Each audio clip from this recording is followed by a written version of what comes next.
Now, 2 days to go to the biggest show in the world this year, the FIFA World Cup Brazil. And to finalize our warm-ups, we look at the prospects of the first four groups. Groups A, B, C and D, and what we can expect to see. Our resident analyst Mark Haskins is here with us and will take us through his pre-tournament evaluations.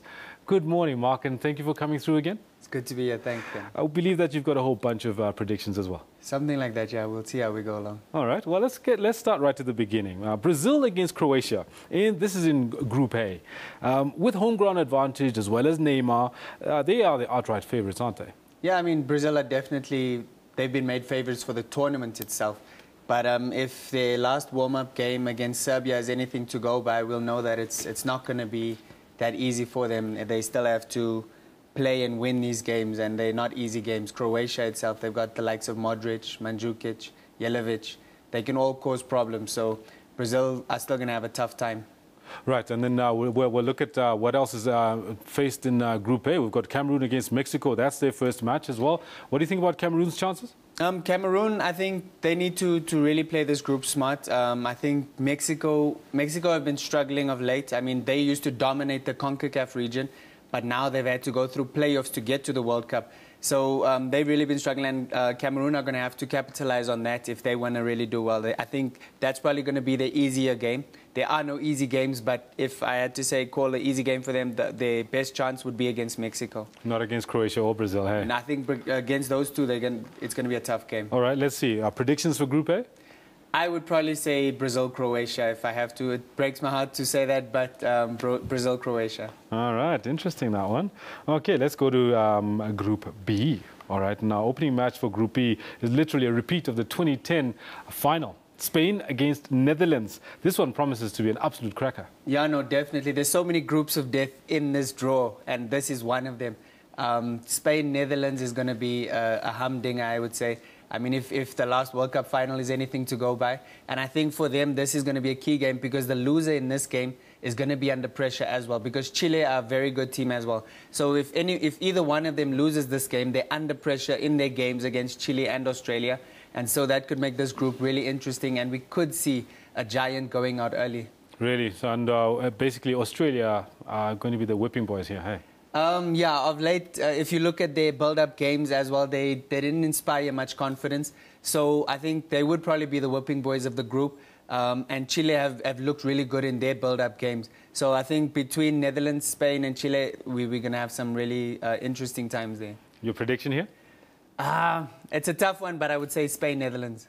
Interesting. Definitely, yeah. Interesting. And incidentally, whoever wins Spain, Netherlands is going to be who's going to be facing whoever wins Group A? The runner-up in Group B will potentially face the winner in Group B, which is probably Brazil. So Brazil could come up against Spain or Netherlands in the second round. Wow. Interesting times. This is interesting times. Let's go to Group C, where we've got the Ivory Coast, who are the sleeping giants in this particular one.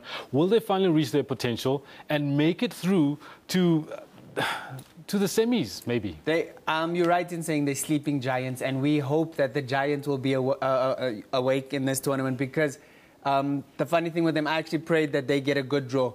In the 06 and 2010 editions, they've been in the groups of death, and so they've had it really tough. And so I'm hoping that, you know, this is an easier draw for them compared to the previous World Cups they've been in.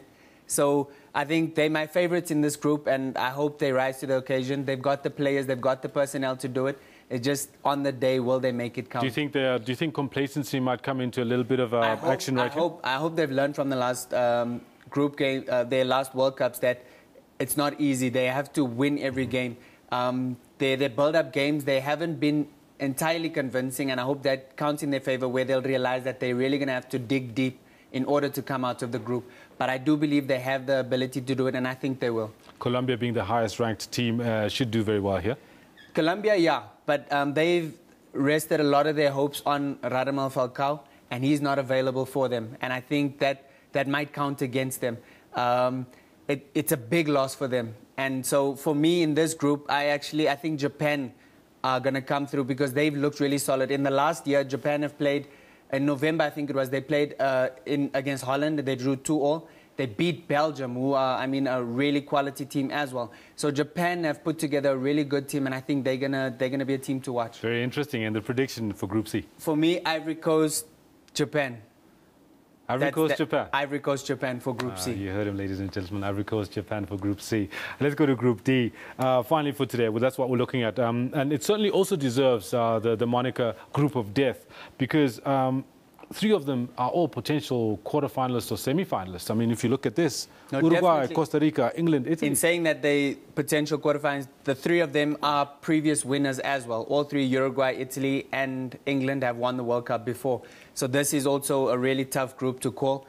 For me, Uruguay is probably the best team. They haven't been convincing in qualifying, but they are a team that rises to the occasion. They've shown it at the 2010 World Cup, and they're the current South American champions as well. So for me, there are doubts around Suarez. They haven't really, come out and said whether he'll be available or not. Our favorite player. Yeah, everybody, he's notorious for what he did at the last World Cup. But I think Uruguay is a team to watch there. England and Italy are relatively evenly matched, but I think Italy will come through based on the experience. They won the 2006 final, and they got to the final of the 2012 European Championships. So they've got players who've been there, and I think that will count in their favor. And I see that you've already given us your prediction there. Uruguay, Italy making it through? For me, Uruguay, Italy. And you reckon that basically Costa Rica they're ranked 28th. Everybody else in that group is in the top 10. They're there for the numbers, aren't they? It's difficult to say that. They'll struggle, I think, against the rest of the teams, but it's not an easy game. There are no easy games coming into the World Cup. They got there on merit, so all the teams should know that they're going to have to dig deep to beat them as well. Fantastic. Mark, thank you very much for that. And we know that we'll be getting more from you tomorrow when you do Groups E to H. Looking forward to it. Thanks, Kendal. Phenomenal. There you have it. Predictions from our resident analyst, Mark Haskins. He'll be back tomorrow with more of the same.